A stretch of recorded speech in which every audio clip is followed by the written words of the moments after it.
Shalom. I'm the brother Kwatazab Sayan, coming back through the spirit and power of Yahweh Basham Yahushai with another lesson. But before I go on, I want to say Kal Halal Yam, Yahweh Basham Yahushai Basham Reka Kodash.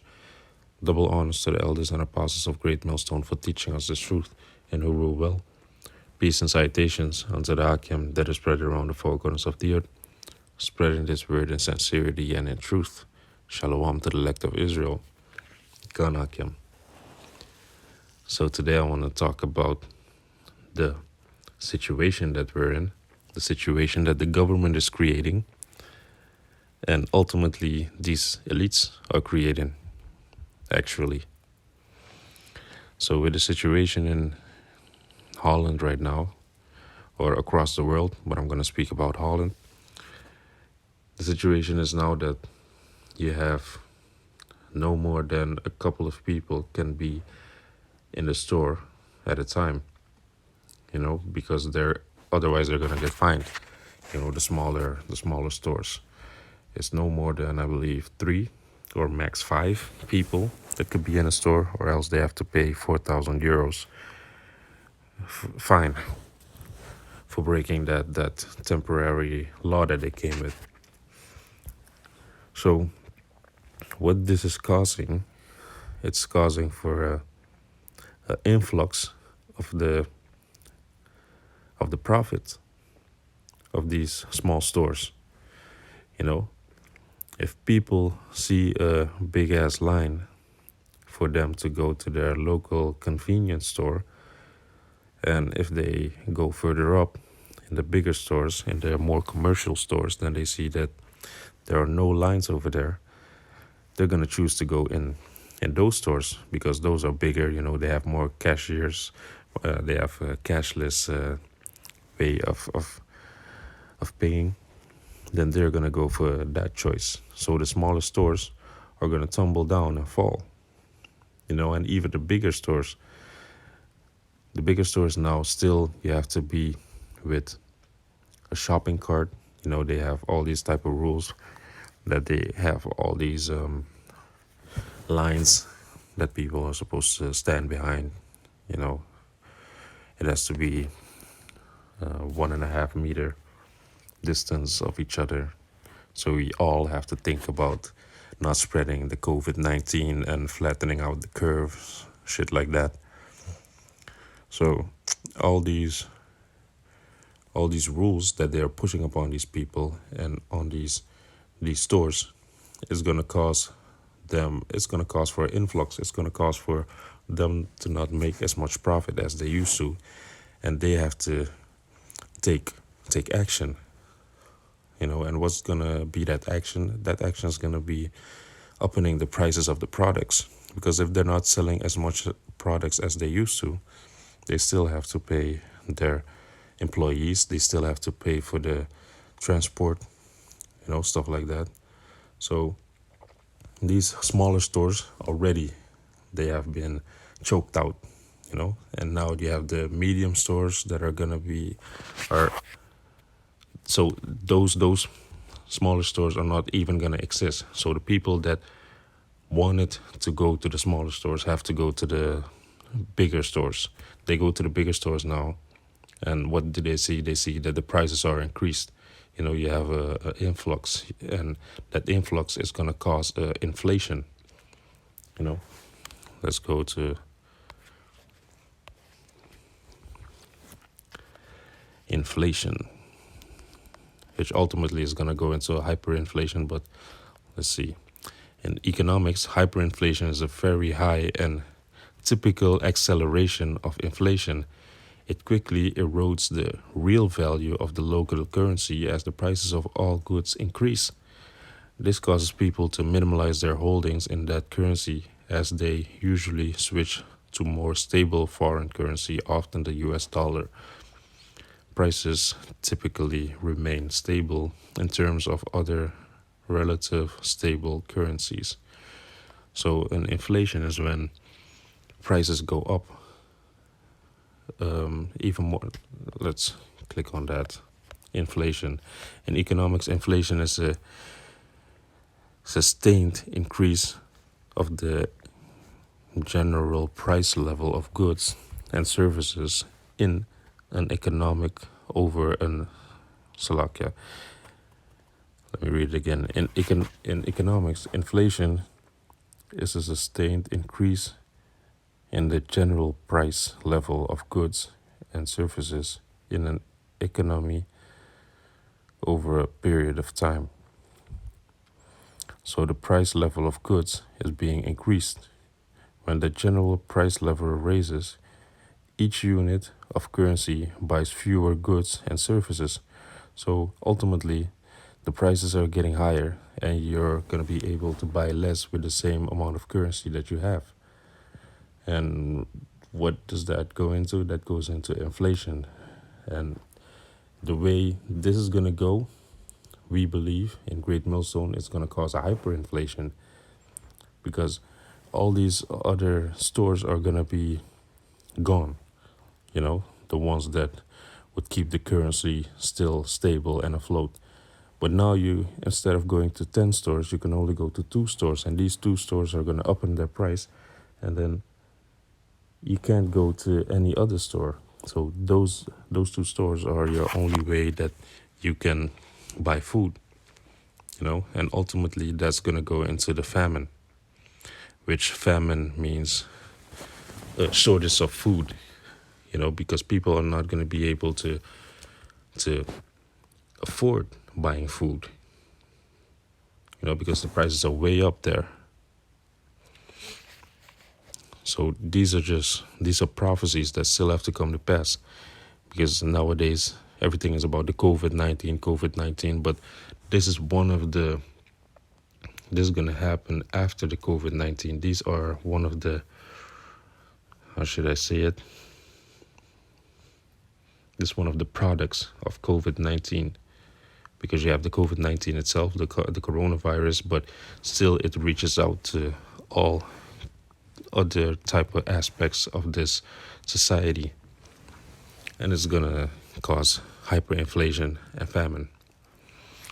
And this is also spoken about in the Bible. Let's go to the book of 2nd Ezra, 16 and 21. Come, 2nd Ezra 16 and 21. Behold, victuals shall be so good cheap upon earth, that they shall think themselves to be in a good case. And even then shall evils grow upon earth, sword, famine, and great confusion. Come, behold, victuals shall be so good cheap upon earth. Come, and victuals, if you go into the word victuals, it goes into nourishment.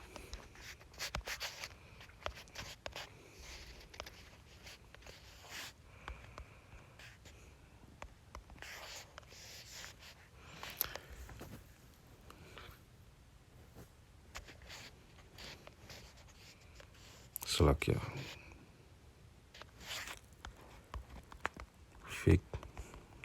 Victuals. Gone. In the 1300s, it comes from Anglo-French and Old French vitae, which means food and nourishment, provisions, Salachya. So this victuals goes into nourishment. You see, so behold, nourishment shall be so good cheap upon earth, that they shall think themselves to be in a good case. So people ain't worried about that right now. Or let's say before the COVID-19, because now people are getting triggered a bit. They're like, maybe I should start hoarding, because when the coronavirus broke out, everybody started hoarding. But now it seems like everything is going back to normal. You see, so they think themselves to be in a good case. And even then shall evils grow upon earth, sword, famine, and great confusion. God, because we are being nourished, man. America is nourishing these people. These people have no means of surviving by themselves. You can't plant anything in your garden. You can't grow anything for yourself. You have to. You're dependent on these stores. So America, Holland, all these great countries, these people are being nourished through the stores. And if the government decides to shut those things down and the stores can't afford the transport of their products or whatnot, the whole economic system collapses, then the stores are going to go bankrupt, and there's going to be a shortage of food, which equals the famine. You see? Let's go to Revelation.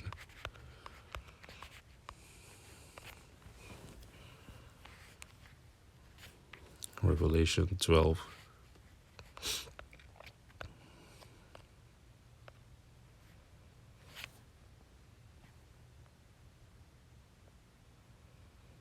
Salachya.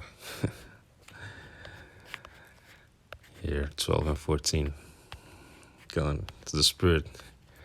Because all the brothers are speaking about Revelation 12 and 12. So I stopped at 12, but actually I want to get 14. Revelation 12 and 14. And to the woman were given 2 wings of a great eagle, that she might fly into the wilderness, into her place where she is nourished for a time and times and half a time from the face of the serpent. And who's the serpent? That's Esau. So, and the woman, according to Jeremiah 6 and 2, the woman is Israel, is Yashar Allah, which speaks about the blacks, Latinos, and Native Americans. So this woman is going to be nourished. So according to the scripture, it's going to last for a time and a times and a half a time. So after a while, it's going to stop. So all this food stocking, all this going to your stores is going to stop, according to the scriptures. Because you think you're in a good case, but actually it's going to stop. And what's going to happen?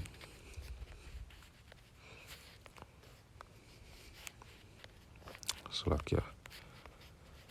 Revelations 6 is going to come and play.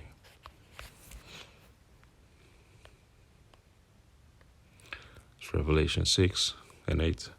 And I looked and beheld, and behold, a pale horse, and his name that sat on it was Death, and hell followed with him. And power was given unto them over the fourth part of the earth, to kill with sword, and with hunger, and with death, and with the beast of the earth. God. So actually, this pale horse is speaking about famine, because pale in the Bible means to be feeble, So how are you feeble when you're in a famine, So it was given to him to kill with a sword and with hunger, and that's what's coming. Because Esau has been given the sword, and he is coming with it in all types of ways and fashions. He's coming with this COVID-19, he's coming with his hyperinflation, he's going to come with this cashless society, which is ultimately going to be the end game, is going to be the solution. But before that happens, he's gonna bring hell to these people for a little while. He's gonna create a famine, the artificial famine. He's gonna create an artificial hyperinflation, which is gonna bring forth his cashless society. And what's gonna happen in this artificial famine? These people still have to eat. And this is an example of what could happen.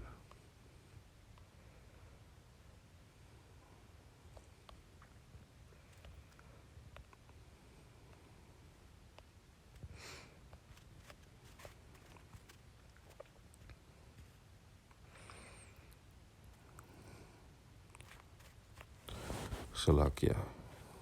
Let me just go straight to the point.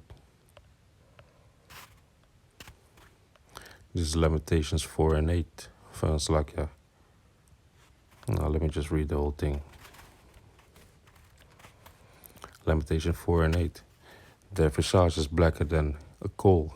They are not known in the streets. Their skin cleaveth to their bones. It is withered. It is become like a stick. So in the time of famine, their skin is going to cleave to these people's bones. You know, your body is made that when he encounters a famine, when there is no food, your body is going to eat his muscles. You know, slowly but surely, there's not going to be any muscles left. And the last muscle he's going to eat is your heart, you know. So it is withered and it has become like a stick. So no muscles whatsoever. They that be slain with the sword are better than they that be slain with hunger. For these pine away, stricken through for want of the fruits of the field. See, you want the fruit of the field, you wanna eat. Actually, it doesn't matter what from the field, but you wanna eat it. Fruits from the field, apple, pineapple. It doesn't matter. Even if you find a lamb, it's also fruit of the field, because the field bears grass and the lamb eats the grass. So these situations are going to cause you to want the fruits of the field. And the scripture says it's better to be slain with the sword than with hunger. Because actually, when you're slain with the sword, then you die. It's merciful. It's more merciful than with hunger, because then you die one time. You know, if you have a guillotine that falls upon your head, if you're face down, the guillotine goes through your neck marrow, your bone marrow. That's where your nervous system is.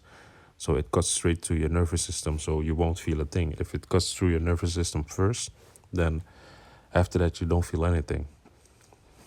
You see, so they that be slain with the sword are better than they that are slain with hunger. Verse 10, the hands of the pitiful women have sodden their own children. They were their meat in the destruction of the daughter of my people. So this is what these Israelite women were doing. They were soddening their own children, meaning sodden means to boil. So they were boiling and eating their own children in the times of famine. So there's no new thing under the sun. The thing that had been is the thing that shall be. So this is what happened back then, and this is gonna come back through the spirit and power of Yahweh Bashem Yahushai in the latter days. You see? So cannibalism is coming. Famine of the word is coming. Salachya, famine is coming. Cannibalism is coming, and the hyperinflation is gonna bring all of that into effect. So with that, I hope this video was edifying, and I want to say Kal Halal Yam, Yahweh, Bashem, Yahushai, Bashem Rekakudash, Shalom Akim.